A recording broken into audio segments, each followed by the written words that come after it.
Hey everyone, and welcome to the Studio Glamour lighting tutorial. Today we're using the studio called Muse Studios in downtown Houston. We had a fantastic time working in the studio. It's a combination of pure lighting and using strobes and modifiers to get the looks that we want, but also balancing a little bit of natural light as well. I'm going to review a few different methods that I prefer to use in the studio, but I want you to always keep in mind that depending on where you're shooting, depending on the look you're going for, you should modify the existing techniques that I'm going to show you. Not only for your own preferences, but you have to adapt to every situation you're presented with. So let's go ahead and dive right into it and get started with a multi-light setup that's kind of my favorite for a very commercial magazine cover look. Good, don't forget, kick that hip out, lots of good arching, lots of good curves. I know you're free posing, so there's nothing to work with, but there you go, that's the energy, perfect. Okay, so this is a common setup that I do a whole lot in the studio that people ask me for. You know, everybody as an artist goes to different stages. Well, there was a stage in my life where I did this studio setup quite a lot, with lots of different variations, but I did it a whole lot. And today we're gonna talk about it. It can be used, just so many different options on it, but the basics are as follows. We're gonna talk about the key light and the fill in a minute, but on the background, this is usually well behind your subject. So we have Nicole standing probably about 4 or 5 feet away from these two kickers. So we have a kicker on each side. This is a strip box, all right? We have a grid on it because we don't want light going back into the camera on both sides. We have it just a little bit feathered. What does that mean? Well, feathered is when the two strip boxes that are pointing at her are actually pointing just a little bit behind her. The light's still hitting her, obviously, but we don't want to point directly at her because the rim light on her side is going to be too strong and we might get flare into the lens. Now, tucked right behind them, we have some gelled strobes. We have a yellow gel over here, and we have a red gel over here. And all they are is bare bulb going straight onto what we found was a pink background. We decided to give it a go. And the kind of result we're getting, as you can see, is kind of a peachy salmon sort of thing going on with a nice gradient behind it. It matches her skin tone really, really well. We were going with a black background. We were experimenting with a few other things, but decided the pink will work. These colors, when you use gels on a light color like this, are not gonna come on real strong. They're gonna look very pastel-y, as you can see in some of these previews, but we can pop that in post. That's not a problem at all. But this is the general rear setup that I do. In a perfect world, I like a lot of room behind my background, between my background and my kickers and gels. I like this to be as far as possible. In this wonderful studio here, Muse Studios downtown Houston, we have a lot of room, but we still have to work with this setup kind of in a compacted way, and that's okay. It's gonna work out fine. But the general point is that we have the background completely separated from the subject. Nicole's gonna be more here, so we can light them independently. We don't want any bleed over coming over onto the subject, or of course vice versa. We don't want too much light hitting our background, washing out our color too much, though some is hitting it. Okay, so what we got going on up front, this is a very common setup that I like to do.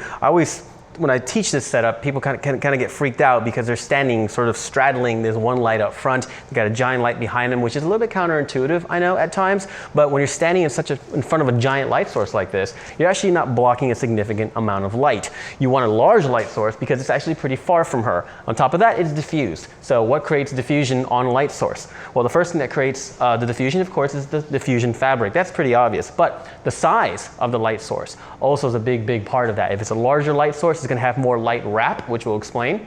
But the third one is distance. If the light source itself is closer to your subject, you have more wrap, provided it's kind of large. So when you have a light far away, but you still want a smooth, diffused look, it has to be big. And in this case, this is a PLM, or just a parabolic umbrella with a diffusion fabric on it. I think this one's an 86-inch one. It's pretty big. The same thing can be replicated with lots of other large modifiers, including 7-foot octoboxes and things of that nature. There's various light banks you can use, but because it's somewhat far from the subject, it needs to be large and diffused, okay? That's what keeps it soft. Now this light down here, generally speaking, I'll use a strip box or a small box or anything I can find, a dish with a fabric on it, doesn't matter. This just kind of is stolen from beauty lighting setups, all right? Wherein we shoot some light underneath, just enough to do a couple of things. One, soften our shadows just a little bit. Second, it injects some light under like hair where there's jewelry and whatnot. All right, so when I'm working with a model like this, just kind of free posing, she has no props to work with. She has nothing at all, just standing there. First of all, you need a pretty experienced model, just that are comfortable with this, but you can frame the shot very freely. Even if you are rotating the camera to the side like this, with a Dutch angle or whatever you want to call it, It's actually not doing that. There's no point of reference. There's no horizon line. So you have to generally work, I generally work with how her face is angled. If she turns her head this way, I might match it. And then the rest of her body goes off to the side, but it just looks really interesting because there are nice. Elbow out, good. There's no frame of reference on a horizon line, so you have a lot of freedom. Generally speaking, we do these on 3/4 framing, which is gonna be, you know, obviously her head and her face, all the way down to about middle thigh. There's a couple of shots you need to avoid, and I'll take them just to show you. Obviously you can crop a shot later, but to me, you're just wasting resolution and time and potentially a good shot when you shoot too far away and you crop across the knees or across the ankles, which is the worst thing you can do. You wanna shoot a little bit conservatively if you're shooting for magazine cover, because they're gonna want room. I like that one a whole lot. Boom. Yeah. They want room to put their copy and logo and all that. So if you shoot, sometimes I like to shoot kind of aggressively like this, which works really cool for a glamour image. But when you shoot something like that, they're gonna come back and say, hey, where's our room for a logo? Do you have one that shows the top of her head? And if you come back and say no, it doesn't work. Keep it going, girl. Keep the energy going. Keep moving. Good, excellent. Get those curves going, hip out, excellent. Now come straight on at me, right there, good. I want your feet just a little bit apart and centered, right? I want to hip one way or another, and then kind of hand on the bikini, kind of a little bit aggressively with a hip out. Yeah, kind of like that. Yeah, that's it right there. Boom. Fan's working pretty well. If you see the fan that we're working with, we want to make sure that fan is just lifting the hair for just a little bit of energy. We don't want our hair radiating outward. That does not work. Just a little bit of that lift. Couple more. Excellent.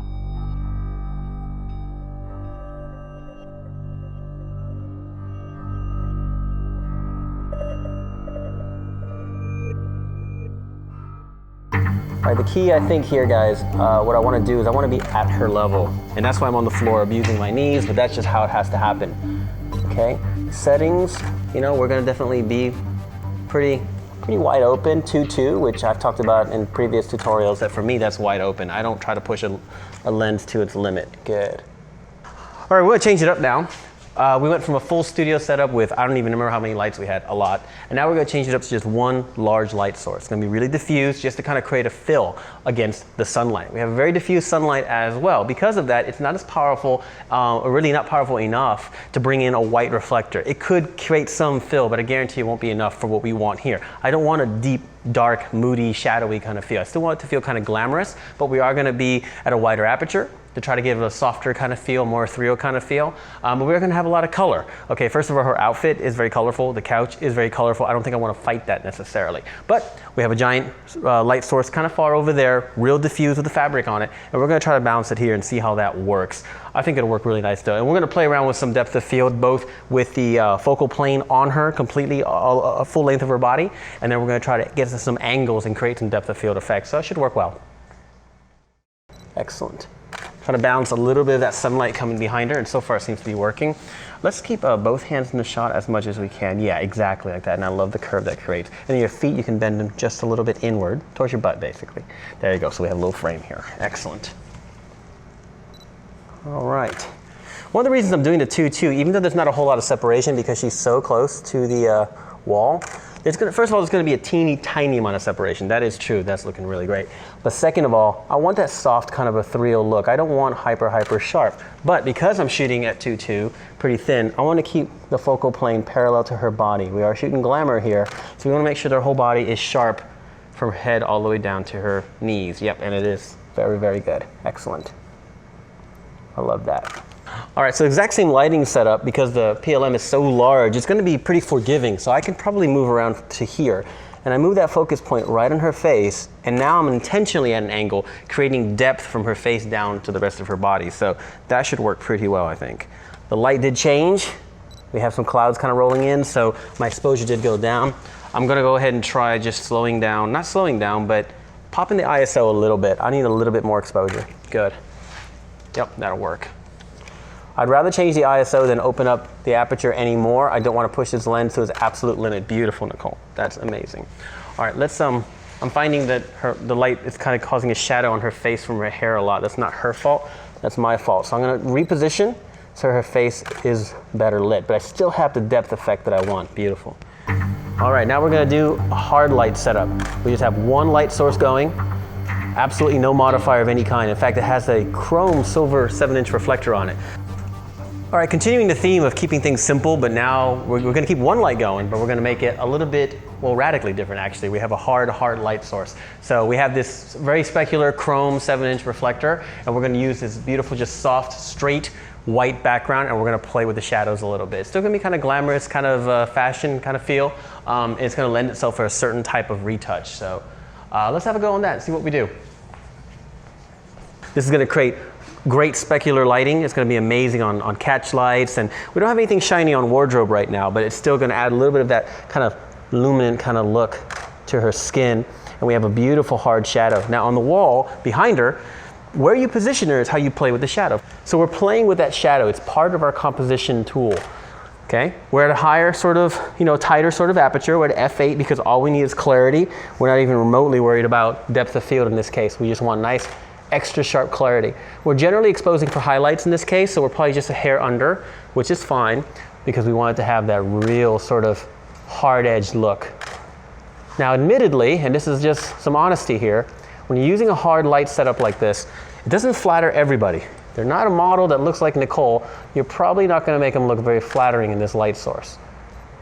Excellent, good. Get that a little more attitude going. Yeah, a little more curve and attitude. Excellent, love it. Never underestimate the amount of time studio shooting can take. There's always a lot of equipment and setup and preparations to consider, as well as making sure that your talent is ready to go and comfortable.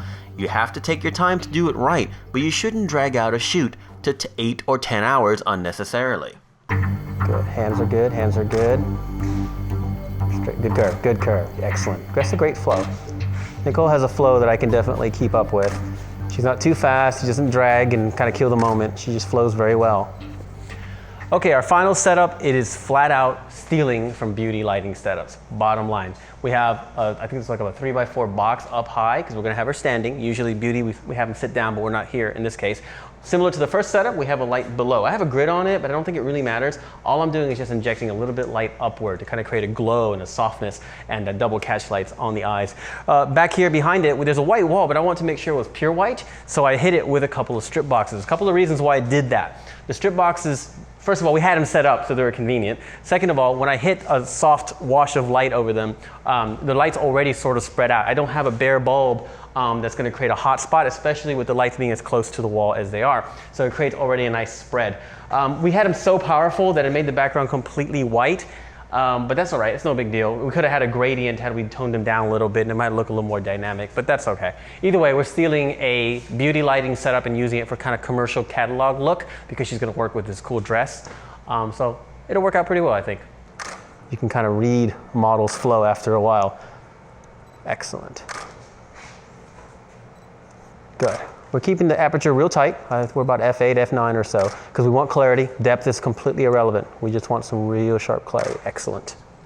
Back in the film days, it wasn't possible, but now with digital, we can show the talent the back of the camera every now and then, at least a shot or two from each set. This is going to give her a better idea of how the shots are turning out, so she can give you the best performance possible on camera. The first set we did, well, that is probably the most versatile one.